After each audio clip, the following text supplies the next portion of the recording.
네, 세계적인 천재 물리학자 스티븐 호킹 박사가 오늘 향년 76세로 타계했다는 소식이 전해져 전 세계가 애도하고 있습니다. 네, 이 루게릭병이라고 하는 핸디캡을 극복하고 아주 뛰어난 업적을 남기신 분이죠. 네, 스티븐 호킹 박사 하면 안경 끼고 휠체어에 앉아있는 모습이 떠오르실 텐데요. 호킹 박사는 생전에 손가락 2개를 제외하고 온몸이 마비된 상태에서 특수 휠체어와 안면 센서를 이용해서 다양한 연구, 저술, 그리고 강연 활동을 펼쳤습니다. 네, 21살 때 근위축성 측색 경화증이라고 전신 근육이 서서히 마비되는 루게릭병 진단을 받았고요. 이때 2년밖에 못 산다는 시한부 선고를 받았지만 의료진의 예상을 깨고 50년 넘게 삶을 이어가면서 뛰어난 업적들을 남겼습니다. 네, 그리고 호킹 박사는 케임브리지 대학에서 박사학위를 취득했고 2009년까지 이 대학의 수학 석좌 교수를 지냈습니다. 네, 블랙홀과 관련된 우주론 그리고 양자중력 연구에 크게 기여했고 대중과학 서적도 저술했는데 이 가운데 시간의 역사는 세계적인 베스트셀러에 올랐습니다. 그렇죠. 아주 유명한 어록도 많이 남기셨죠. 네, 숱한 어록이 있지만 그중 인생에 관한 어록이 대중들에게 큰 울림을 줬는데요. 인생이 재미없다면 그것은 비극이다. 장애가 있더라도 잘할 수 있는 것에 집중하라. 장애로 인해 할 수 없는 것들을 후회하지 말라. 신체적 장애가 있더라도 정신적 장애가 있어서는 안 된다. 이런 어록들이 유명합니다. 예. 네, 그리고 지금 네티즌들 사이에서 갑자기 평행 이론이 화제가 되고 있는데요. 호킹 박사가 아인슈타인에 있는 천재 물리학자로 불리지 않습니까? 그렇죠. 네, 아인슈타인이 3월 14일에 태어났는데 이 같은 날짜에 호킹 박사가 별세를 했습니다. 하하. 그러니까 네티즌들은 아인슈타인이 스티븐 호킹으로 환생했나? 이거 평행 이론 아니냐라면서 고인의 업적을 다시 한번 기리고 있습니다. 네, 하늘의 별이 되셨어요. 전 세계적으로 추모 열기가 뜨겁습니다. 그런데 막상 호킹 박사가 어떤 연구 업적을 남긴 건지 이걸 좀 정확히 잘 모르는 분들 많으셔서 오늘 한국우주환경과학연구소 이태형 소장 모시고요. 좀 궁금증 풀어보겠습니다. 이태형 소장 어서 오십시오. 네, 안녕하십니까. 네. 사실 그 루게릭병 또 휠체어에서 이렇게 눈동자로 소통하던 그렇죠. 이제 그 모습으로 우리는 많이 기억하지 어떤 업적이 있는 분인지 잘 몰라요. 네네네. 과학계에서 어느 위치에 계셨던 분이라고 말하면 됩니까? 기본적으로 이제 뉴턴, 아인슈타인의 계보를 잇는. 뉴턴은 만유인력의 법칙을 만드시고. 아인슈타인의 상대성 이론을 만들었던 20세기 최고의 과학자. 그럼 21세기 대표하는 최고의 물리학자가 누구냐라고 한다면 이제 일반인들은 거의 이 스티븐 호킹 박사를 꼽는 경우가 많거든요. 네, 물론 이제 물리학에도 여러 가지 분야가 있기 때문에 이제 호킹 박사가 연구했던 분야에 대해서 또 그렇게 좋아하지 않는 분들도 계시고 질투하는 분도 계시겠지만 그래도 아마 현존했던 가장 위대한 천재였다. 여기에 대해서는 대부분 동의하는 것 같습니다. 네.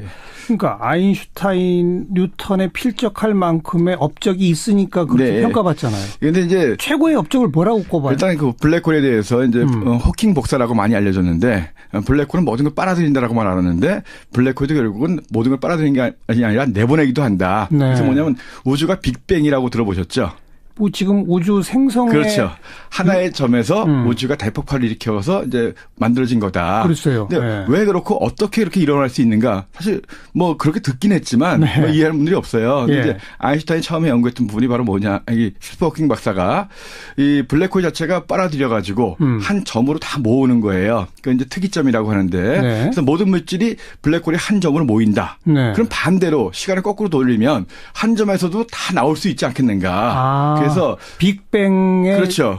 빅뱅이 자체가 일어났던 시작이 블랙홀과 거의 같은 원리가 아니겠느냐. 그래서 블랙홀은 모든 물질을 빨아들여서 한 점, 특이점이라고 하는 한 점으로 모으게 하는 건데 그 반대 과정을 갖다가 되돌리면 그것이 바로 우주의 기원인 빅뱅이 아니겠느냐. 근데 그것도 증명을 해내기도 하고. 그래서 사실은 어려운 그런 걸 증명한다는 건 어떻게? 수학이죠. 수학으로 해서 이제 수학을 공식이기 때문에 보통 그분들이 쓰는 수학을 이해할 수 있는 사람들이 정말 전 세계적으로 0.1%도 안 되는 그런 분들이긴 하겠지만 아무튼 간에 수학이라는 것은 거의 예술적인 부분인데 수학의 수식으로서 이런 것들을 증명해내는 부분이니까 그러면서 블랙홀 자체가 모든 걸 빨아들이는 것만이 아니라 내보내기도 한다. 그래서 이제 그걸 호킹 복사인데 그것도 호킹 복사. 복사라는 것은 이제 내보낸다는 거잖아요. 모든 물질은 빛을 냅니다. 선생님도 빛을 내보내고 있거든요.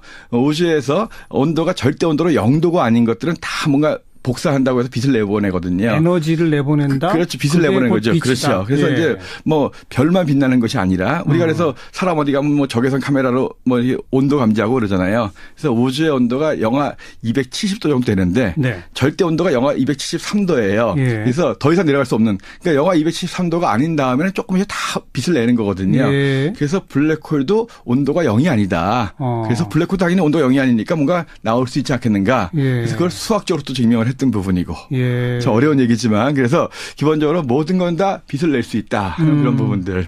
아, 그러니까 블랙홀이 빨아들이기만 하는 게 아니라 내보낸다. 그렇죠. 근데 그거 연구가 중요한 이유는 그게 빅뱅 이론의 기초가 되기 때문에. 그렇죠. 아, 이렇게 되면 되는 예, 거예요. 그리고 이제 그래서 사실 우리가 블랙홀 많이 들었지만 네. 그리고 초등학생들 정도면 가장 관심 있는 것 중에 하나가 블랙홀이잖아요. 예. 블랙홀이 뭔가. 저는 솔직히 그거 잘 모르겠어요. 그러니까 제가 간단하게 설명드리면 예. 별이 영어로 스타잖아요. 예. 예, 스타라고 하는 건 스스로 타는 건데 수소가 타는 거예요. 타다 보면 점점 무거운 물질로 바뀝니다. 그래서 마지막에 이제 철이 되거든요. 별 속에 무거운 철이 마지막에 남아요. 예. 그래서 별이 점점 지나가다 보면 나중에 느릴 때 보면 가운데 철이 많아지거든요. 예. 그래서 마지막에 이제 폭발을 하게 되는데 아주 큰 별들, 태양보다 한 수십 배 되는 별들은 폭발한 다음에도 중심에 철이 굉장히 많겠죠. 네. 이 철들이 날아가지 않고 중력으로 수축을 해요. 그래서 보통 블랙홀은 태양보다 30배 이상 무거운 별이 예. 마지막에 폭발을 해가지고 그 폭발한 다음에 남아있는 중심 부분이 수축하는 건데 우리 보통 평소에 잘 못 느끼는 중력이 얼마나 이 중심을 세게 수축시키냐 하면 예. 지구를 새끼손톱만 할 정도까지 되게끔. 아. 그러니까 남아있는 물질이 그 비율로 작아지는 거예요. 그러니까 엄청 센 거죠. 예, 그러니까 그렇게 엄청 세다 보니까 주위에서 모든 물질을 빨아들이고. 중력이 워낙 세서. 그래서 네. 이제 근데 알고 보니까 그 블랙홀 속에 하나의 점으로 모든 질량들이 모이더라. 그래서 결국은 태양보다. 아니, 아까 말씀하신 예. 그 무거운 철 덩어리 이런 것들이 처음에 있었을 거 아닙니까? 그렇죠. 그것들도 점점 우그러들고 작아진다. 우리가 알고 있는 게 원자라는 게 있잖아요. 네. 원자 안에는 원자 핵이 있죠. 네. 이게 보면 원자라는 크기가 10의 마이너스 한 10승미터쯤 돼요. 예, 예. 10의 마이너스 10승이요. 예. 근데 그 안에는 원자 핵이라는 건 또 10의 마이너스 한 15승쯤 됩니다. 예. 근데 그 자체가 공간이 그래도 꽤 있잖아요. 예. 그것이 이제 수축이 되는 거죠. 그래서 원자에 도이던 전자들이 핵에 붙어버리고 그러면 이게 플러스 마이너스 제로가 되죠. 네. 이걸 중성자라고 해서 그런 별들을 중성자 별이라고 하는데 예. 이것이 더 짜부가 되는 거죠. 압축이 돼가지고 아예 그냥 엄청나게 밀도가 높은 거의 밀도가 무한대가 되는 거거든요. 그러니까 이해하지 마시고 그냥 뚱뚱한 별의 시체인데 예. 지구 정도 크기를 새끼손톱만큼 압축을 시키면 네, 블랙홀이 된다. 그러니까 그만큼 중력이 사실 엄청 블랙홀의 존재는 지금 확인되어 그렇죠. 있어요. 그러니까 사실 블랙홀 자체가 나오진 않죠. 우리가 호킹 복사는 증명이 안 되지만 블랙홀이 빠르게 회전하거든요. 하루에 한 바퀴 도는 지구를 손톱만하게 작게 만든다면 그 돌아가는 회전력이 그대로 있으니까 예. 거의 뭐 광속에 가까울 정도 빠르게 회전하거든요. 예. 그리고 빠르게 회전하니까 엄청나게 주변에서 빠르게 물질들이 회전하면서 빨리 들어가는 거예요. 예. 빨리 들어가는 물질들끼리 충돌하겠죠. 예. 그 주변에서 빛이 나오는 거거든요. 그것까지는 우리가 확인된 거죠. 그래서 이제 그 그 우주의 망원경을 띄어가지고 그런 데 나오는 감마선이라든가 X선 같은 거. 네. 블랙홀로 빨려 들어가는 물질들에서 나오는 그런 감마선이나 X선 같은 거를 갖다가 이제 우리가 우주 망원경으로 이제 관측을 하거든요. 그래서 100개가 넘는 이런 블랙홀들이 발견이 됐고 또 은하계의 중심에는 보통 이런 블랙홀보다도 이 질량이 한 수백만 배에서 억 배 이상 되는 뭐 이제 엄청나게 거대한 자이언트 블랙홀이라는 것도 있고 블랙홀의 존재는 이미 다 입증이 됐는데 예. 다만 우리가 몰랐던 것은 그 안에가 어떻게 되느냐. 사실 그렇잖아요. 지구가 어떻게 손톱만을 질 수 있느냐. 그것이 또 어떻게 한 점으로 모이느냐. 이런 것들에 대해서는 거의 이해를 못하는 부분이고 예. 아직까지도 블랙홀 속이 어떻게 이루어져 있다.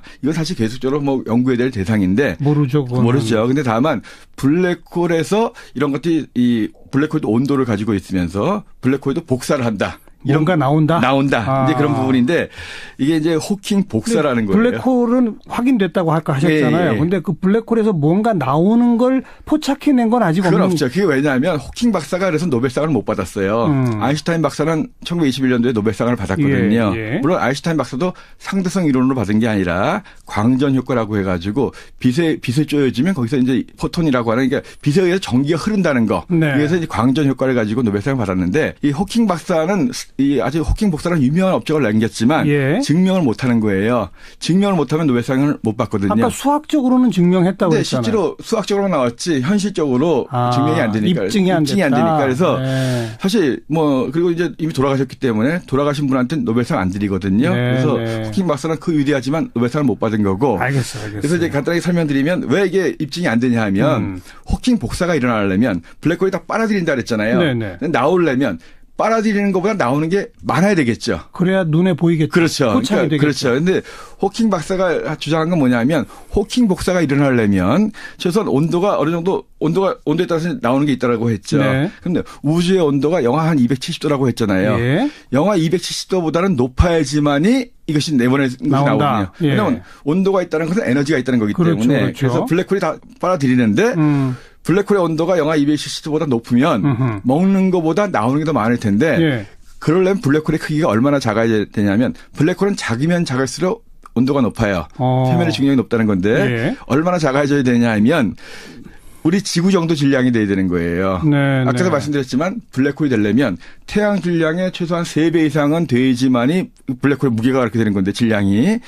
태양의 질량이 지구보다 한 3, 40만 배 되거든요. 아이고. 그런데 지구 정도 되는 크기의 블랙홀을 찾아야 되거든요. 예. 이 미니 블랙홀이거든요. 예. 찾기도 어려울 뿐만 아니라 예. 그런 것이 실제로 존재하는지도 모르겠고.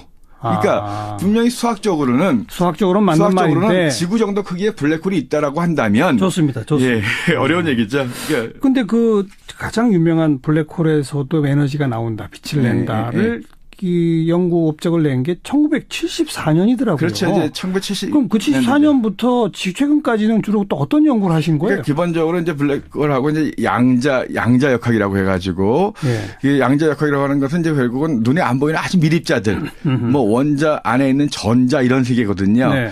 우주를 우주를 이런 양자 역학으로 또 이제 한번 설명하려는 양자 우주론 연구를 하고 그러셨거든요. 예. 그러니까 우리가 진공이라고 하면 아무것도 없는 것 같잖아요. 예. 근데 이 호킹 박사가 이야기하는 양자 역학 속에서는 우주에는 에너지가 있을 거 아니에요. 네. 그 우주 에너지가 있다면 계속적으로 입자들이 만들어지고 소멸하는 과정을 계속 반복하는 거예요. 예. 우리가 생각하는 이 우주에는 아무것도 없지만 실제로 호킹 박사가 생각하는 우주, 양자 우주론에 의하면 우주는 계속적으로 입자들이 생겼다 없어지는 게 계속 반복하고 있거든요. 네, 그래서 네. 이런 아주 양자 우주론, 그런 자꾸만 입자들이 만들어지고 소멸하고 이런 과정을 거쳐서 이제 우주가 만들어지고 이런 양자 우주론을 갖다가 이제 설명하려고 했던 부분이고 그런 연구를 하셨고 또 이제 아인슈타인 박사도 못했던 부분들. 뭐요? 우주에 있는 힘들이 결국은 중력이라든가 예. 전자기력, 뭐 그다음에 그 핵력이라고 해가 여러 가지 힘들이 있는데 이런 걸 힘들을 하나로 모아가지고 통일된 힘을 하나로 갖다 설명하려고 했는데 아인슈타인은 못했지만 호킹 박사도 이제 그런 연구를 좀 했었고. 근데 결론은 아직 못 내린. 그렇죠. 그래서 이제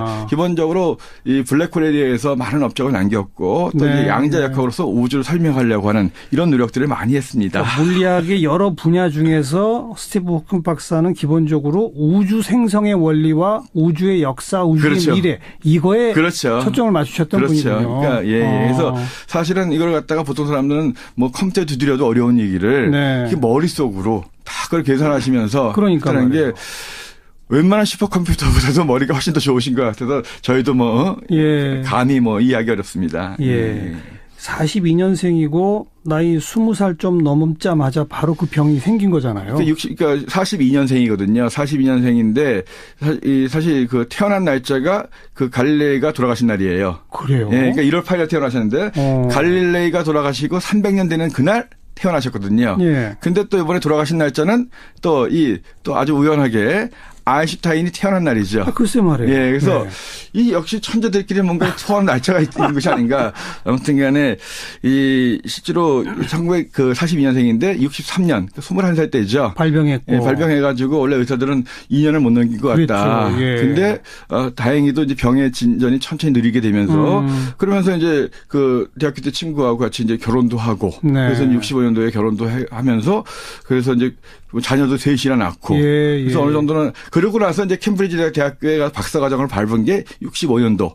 발병하고 나서 남들은 2년 후면 죽을 거라고 했는데 그 2년 후에 박사과정을 밟으면서 이제 물리학 연구를 하게 됐던 거고. 그러니까 호킹 박사는 그랬던 것 같아요.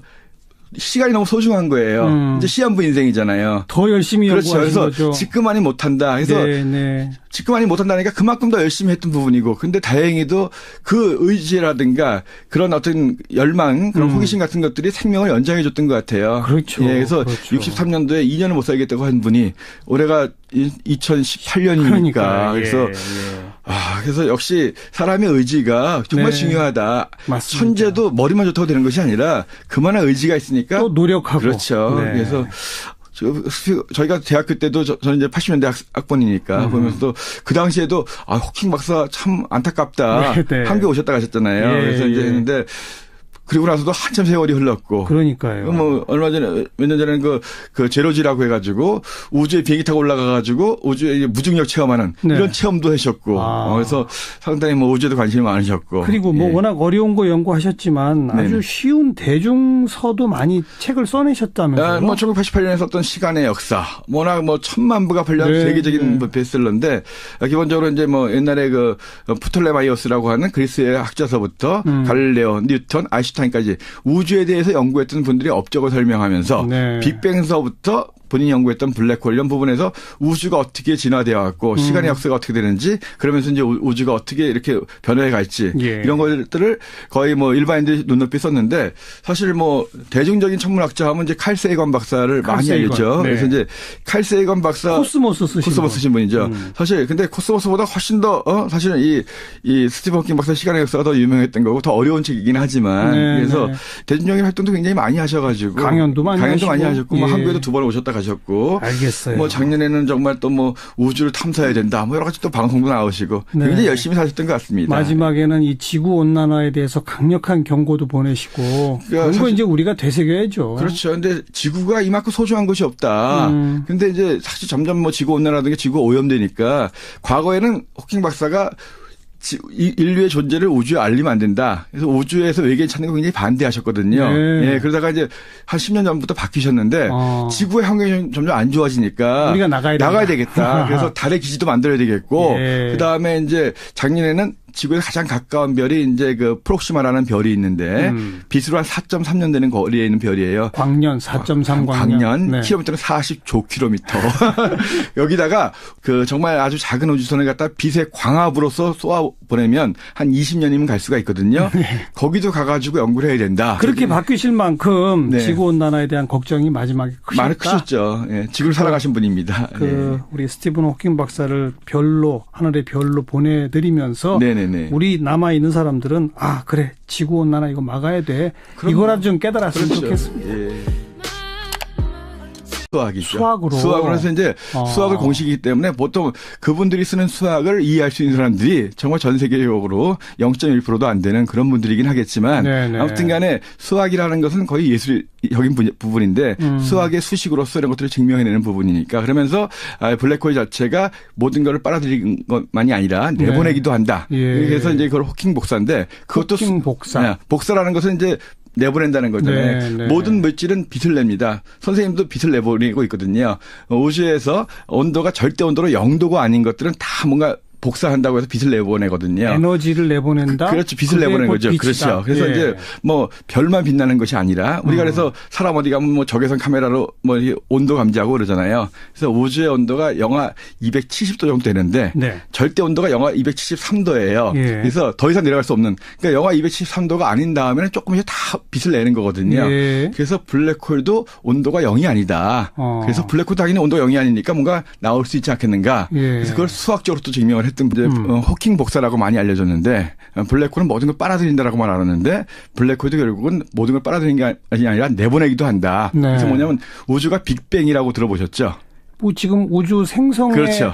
하나의 점에서 우주가 대폭발을 일으켜서 이제 만들어진 거다. 그렇어요. 근데 왜 그렇고 어떻게 이렇게 일어날 수 있는가? 사실 뭐 그렇게 듣긴 했지만 뭐 이해하는 분들이 없어요. 근데 이제 아인슈타인이 처음에 연구했던 부분이 바로 뭐냐? 이 스티븐 호킹 박사가 이 블랙홀 자체가 빨아들여 가지고 한 점으로 다 모으는 거예요. 그 이제 특이점이라고 하는데 그래서 모든 물질이 블랙홀이 한 점으로 모인다. 그럼 반대로 시간을 거꾸로 돌리면 한 점에서도 다 나올 수 있지 않겠는가? 그래서 빅뱅의 빅뱅이 자체가 일어났던 시작이 블랙홀과 거의 같은 원리가 아니겠느냐. 그래서 블랙홀은 모든 물질을 빨아들여서 한 점, 특이점이라고 하는 한 점으로 모으게 하는 건데 그 반대 과정을 갖다가 되돌리면 그것이 바로 우주의 기원인 빅뱅이 아니겠느냐. 근데 그것도 네. 증명을 해내기도 하고. 그래서 네. 사실은 뭐 어려운 그런 걸 일이죠. 증명한다는 건 어떻게 수학이죠. 시간의 역사는 세계적인 베스트셀러에 올랐습니다. 그렇죠. 아주 유명한 어록도 많이 남기셨죠. 네, 숱한 어록이 있지만 그중 인생에 관한 어록이 대중들에게 큰 울림을 줬는데요. 인생이 재미없다면 그것은 비극이다. 장애가 있더라도 잘할 수 있는 것에 집중하라. 장애로 인해 할 수 없는 것들을 후회하지 말라. 신체적 장애가 있더라도 정신적 장애가 있어서는 안 된다. 이런 어록들이 유명합니다. 예. 네, 그리고 지금 네티즌들 사이에서 갑자기 평행 이론이 화제가 되고 있는데요. 호킹 박사가 아인슈타인에 있는 천재 물리학자로 불리지 않습니까? 그렇죠. 네, 아인슈타인이 3월 14일에 태어났는데 이 같은 날짜에 호킹 박사가 별세를 했습니다. 하하. 그러니까 네티즌들은 아인슈타인이 스티븐 호킹으로 환생했나 이거 평행이론 아니냐라면서 고인의 업적을 다시 한번 기리고 있습니다. 네, 하늘의 별이 되셨어요. 전 세계적으로 추모 열기가 뜨겁습니다. 그런데 막상 호킹 박사가 어떤 연구 업적을 남긴 건지 이걸 좀 정확히 잘 모르는 분들 많으셔서 오늘 한국우주환경과학연구소 이태형 소장 모시고요. 좀 궁금증 풀어보겠습니다. 이태형 소장 어서 오십시오. 네, 안녕하십니까. 네. 사실 그 루게릭병 또 휠체어에서 이렇게 네네. 눈동자로 소통하던 그렇죠. 이제 그 네. 모습으로 우리는 많이 기억하지 네네네네. 어떤 업적이 있는 분인지 잘 몰라요. 네네네. 과학계에서 어느 위치에 계셨던 분이라고 말하면 됩니까? 기본적으로 이제 뉴턴, 아인슈타인의 계보를 잇는 뉴턴은 만유인력의 법칙을 법칙, 만드시고 아인슈타인의 상대성 이론을 네. 만들었던 20세기 최고의 과학자. 그럼 21세기 대표하는 최고의 물리학자가 누구냐라고 한다면 뭐 이제 일반인들은 거의 이 스티븐 호킹 박사를 꼽는 경우가 많거든요. 네, 물론 이제 네. 물리학에도 여러 가지 분야가 있기 때문에 뭐 이제 호킹 박사가 연구했던 분야에 대해서 또 그렇게 좋아하지 않는 분들도 계시고 질투하는 분들도 계시겠지만 예. 그래도 아마 현존했던 가장 위대한 천재였다. 여기에 대해서는 대부분 동의하는 것 같습니다. 네. 그러니까 아인슈타인, 뉴턴에 필적할 만큼의 업적이 있으니까 그렇게 네. 평가받잖아요. 그런데 이제 최고의 업적을 뭐라고 꼽아요? 일단 그 블랙홀에 대해서 네, 세계적인 천재 물리학자 스티븐 호킹 박사가 오늘 향년 76세로 타계했다는 소식이 전해져 전 세계가 애도하고 있습니다. 네, 이 루게릭병이라고 하는 핸디캡을 극복하고 아주 뛰어난 업적을 남기신 분이죠. 네, 스티븐 호킹 박사 하면 안경 끼고 휠체어에 앉아있는 모습이 떠오르실 텐데요. 호킹 박사는 생전에 손가락 2개를 제외하고 온몸이 마비된 상태에서 특수 휠체어와 안면 센서를 이용해서 다양한 연구, 저술, 그리고 강연 활동을 펼쳤습니다. 네, 21살 때 근위축성 측색 경화증이라고 전신 근육이 서서히 마비되는 루게릭병 진단을 받았고요. 이때 2년밖에 못 산다는 시한부 선고를 받았지만 의료진의 예상을 깨고 50년 넘게 삶을 이어가면서 뛰어난 업적들을 남겼습니다. 네, 그리고 호킹 박사는 케임브리지 대학에서 박사학위를 취득했고 2009년까지 이 대학의 수학 석좌 교수를 지냈습니다. 네. 네, 블랙홀과 관련된 우주론 그리고 양자중력 연구에 크게 기여했고 대중과학 서적도 저술했는데 이 가운데